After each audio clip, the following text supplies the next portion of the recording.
Hi guys, today I have HTC U24 Pro and I want to show you how set mobile data limits on this device.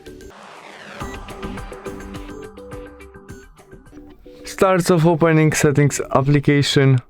In it we choose our network and internet, and there we scroll to our SIMs where we tap on it and now choose our data warming and limit. In this part we can set our data limit. First step, we can set when our sales start, maybe first day of each month.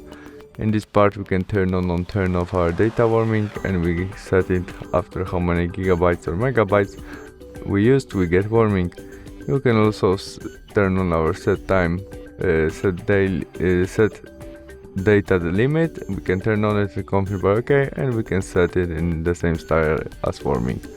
And that's all. Thanks for watching. Bye.